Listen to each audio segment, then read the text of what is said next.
Halo guys, balik lagi dalam channel gua. Guys, gimana dengan puasa hari pertama kalian? Semoga berjalan lancar dan bisa melewati segala rintangan hingga sebulan penuh ya. Oke guys, untuk video gua hari ini, gua ingin menceritakan kisah yang berasal dari Banyumas, Jawa Tengah.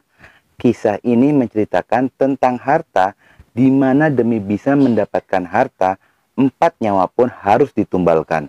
Bagaimana kisahnya? Yuk langsung aja kita simak videonya.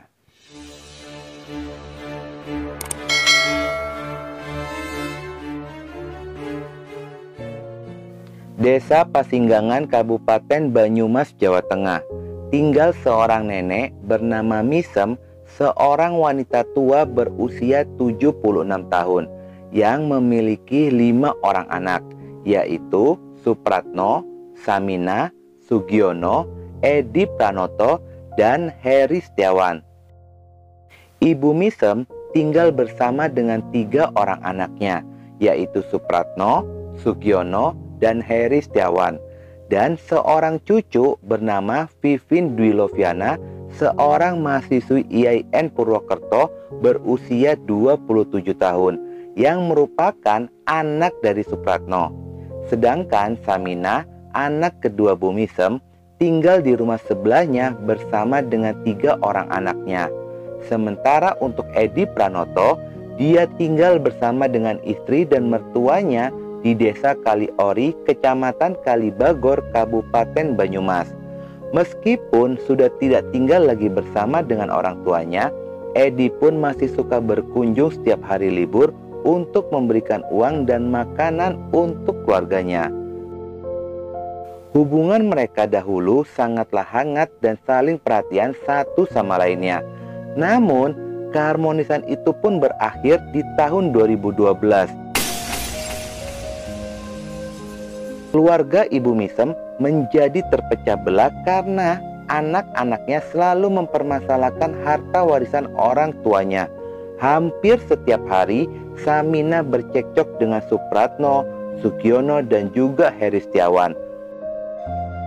Waktu pun terus berjalan, hingga pada awal bulan Oktober 2014, akhirnya keributan keluarga mereka pun mereda. Bahkan keributan itu pun sudah tidak pernah lagi terdengar. Hal itu terjadi karena Supratno, Sugiono, dan Heri Setiawan dikabarkan telah merantau ke Jakarta. Supratno pun pergi bersama dengan anaknya, yaitu Vivin. Sosok dari Supratno, dia merupakan seorang pegawai negeri sipil di SMP Negeri 4 Purwokerto. Tetapi pada tanggal 9 Oktober 2014, perwakilan sekolah mendatangi rumahnya untuk memintai keterangan karena dia terakhir masuk kerja pada tanggal 2 Oktober. Rekan dan pihak sekolah pun sudah berusaha untuk menghubungi ponselnya, namun tidak aktif. Ketika didatangi rumahnya, pihak sekolah bertemu dengan adik perempuannya, yaitu Samina. Saat ditanya, Samina menjawab tidak tahu mengenai keberadaan dari kakaknya. Karena sudah melanggar peraturan dan menghilang secara tiba-tiba, kemudian Supratno pun dipecat sebagai PNS berdasarkan pasal 3 angka 11 Peraturan Pemerintah nomor 53 tahun 2010 tentang disiplin PNS. Setelah seminggu dari kepergian mereka, anak keempat Ibu Misem, yaitu Edi Pranoto, merasa curiga dengan saudaranya karena saat mereka pergi sama sekali tidak berpamitan, bahkan tidak memberikan kabar. Edi pun berusaha untuk mencari Supratno dan Vivin hingga ke daerah Purwokerto, tempat kerabat-kerabatnya berdomisili. Namun tidak ada yang mengetahui satupun tentang keberadaan mereka. Karena rasa curiga yang selalu membuatnya berpikiran negatif, akhirnya Edi melaporkan ke polisi tentang kasus orang hilang. Kemudian Samina pun baru memberitahunya jika ketiga saudaranya itu sedang pergi merantau ke Jakarta. Sejak dari itulah rasa penasaran Edi pun akhirnya terjawab. Hari demi hari telah dilewati. Sementara Ibu Misem masih menunggu kepulangan ketiga anaknya dan juga cucunya ke rumah. Bahkan saat hari Lebaran, Ibu Misem selalu membersihkan kamar mereka dan sengaja memasak lebih banyak karena mengira anak dan cucunya akan pulang ke rumah. Namun harapan itu pun hancur ketika anak dan cucunya tidak pernah pulang ke rumah. Sudah 3 tahun Supratno, Sugiono, Vivin, dan Heri Setiawan dikabarkan merantau. Sejak kepergian mereka itu, Ibu Misem menjadi tinggal sendirian di rumah. Kesedihan, kecemasan, sang ibu pun masih terus menghantui-nya. Namun Samina dan Edi selalu menyemangati ibunya dan meyakinkan jika anak-anaknya akan pulang suatu saat nanti. Sudah hampir 5 tahun, anak dan cucunya Ibu Misem tidak pulang ke rumah. Hingga pada hari Kamis tanggal 22 Agustus 2019, Ibu Misem menyuruh tetangganya yaitu Rasman yang berusia 63 tahun untuk membersihkan halaman belakang rumahnya pada pagi hari.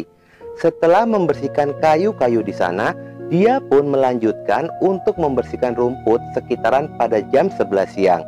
Ketika sedang membersihkan rumput itu, dia merasa ada kain yang menyangkut di cangkulnya dari dalam tanah. Karena merasa penasaran, dia pun mencoba untuk membongkar tanah tersebut. Ternyata ketika digali kurang lebih 80 cm, Rasman pun sangat terkejut mendapati adanya kerangka manusia. Awalnya dia berpikir jika kerangka itu merupakan kerangka bayi yang dikubur di dalam tanah. Namun pikirannya pun berubah ketika melihat ada gigi di kerangka itu. Karena masih merasa penasaran, dia pun mencoba menggali lebih besar dan lebih lebar lagi. Ternyata guys, di sana pun dia menemukan lagi 3 kerangka manusia di sebelahnya yang masih menggunakan pakaian dan saling bertumpuk. Awalnya Rasman pun ingin segera melaporkan temuannya ini kepada polisi. Namun hewan ternaknya tidak ada yang mengurus. Akhirnya dia pun kembali mengubur kerangka-kerangka tersebut.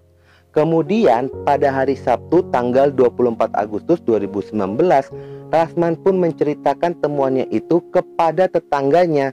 Setelah mendapati informasi tersebut, Rasman bersama dengan tetangganya langsung melaporkan temuannya itu kepada kepala desa dan langsung diteruskan kepada pihak kepolisian. Lalu pada malam harinya polisi pun langsung datang ke TKP untuk memeriksa kerangka korban dan membawanya ke rumah sakit. Proses pengevakuasian kerangka korban berlangsung hingga jam 2 malam. Polisi pun menduga jika kerangka tersebut merupakan korban tindakan kejahatan, dikarenakan posisi lubang kubur terlalu sempit untuk sebuah pemakaman. Kerangka juga dalam posisi bertumpuk dan masih menggunakan pakaian. Di TKP, polisi menemukan sebuah barang bukti berupa pakaian, sandal, korek api, tali, dan sebuah handphone. Polisi pun segera melakukan serangkaian tes DNA kepada salah satu korban untuk memastikan. Dan hasil dari pemeriksaan itu ternyata benar jika korban ini adalah saudara dari Edi Pranoto yang telah dilaporkan menghilang sejak 5 tahun yang lalu. Polisi pun mulai melakukan penyelidikan pada kasus ini. Saat berjalannya penyelidikan, mereka melihat adanya gelagat aneh pada diri Samina, sehingga dia pun dijadikan tersangka oleh pihak kepolisian. Pada saat diinterogasi, akhirnya Samina pun mengakui jika dialah pelaku kejahatan bersama dengan ketiga anaknya, yaitu Saina, Irfan, dan juga Putra. Selama beberapa tahun terakhir, Samina dan saudara lainnya selalu terlibat perdebatan dengan penggunaan harta yang merupakan milik orang tuanya yang akan menjadi pewaris mereka. Hingga timbullah niat jahat di dalam pikirannya untuk mengakhiri hidup dari korban. Kejahatan ini pun terjadi pada 9 Oktober 2014 yang lalu. Semua ini bermula ketika pada siang harinya Samina sengaja membawa ibunya ke rumahnya agar kondisi rumah dalam kondisi kosong. Setelah itu, Irfan dan Putra langsung bergerak menuju rumah Ibu Misem. Korban pertama yaitu Sugiono yang baru saja selesai dari kamar mandi. Dia sangat terkejut dengan kedatangan keponakannya secara tiba-tiba yang menghadangnya di ruang tengah. Di sanalah mereka terlibat perdebatan dan perkelahian yang membuat korban meninggal dunia. Setelah dipastikan korban telah meninggal, lalu tubuh korban pun dibawa ke sebuah kamar untuk disembunyikan. Aksi kejahatan ini pun masih berlanjut dengan cara yang sama hingga kepada korban kedua, yaitu Supratno yang baru saja pulang kerja. Kemudian korban ketiga yaitu Heri Setiawan. Dengan cara yang sama, lalu pelaku sempat mengirim pesan kepada Vivin menggunakan HP-nya Supratno agar jangan dulu pulang ke rumah. Namun sayangnya Vivin tidak membuka HP-nya. Karena takut perbuatannya ketahuan, mereka pun memutuskan untuk mengakhiri hidupnya Vivin ketika sampai di rumah. Setelah itu, para korban pun dibawa ke belakang rumah lalu dikuburkannya di sana.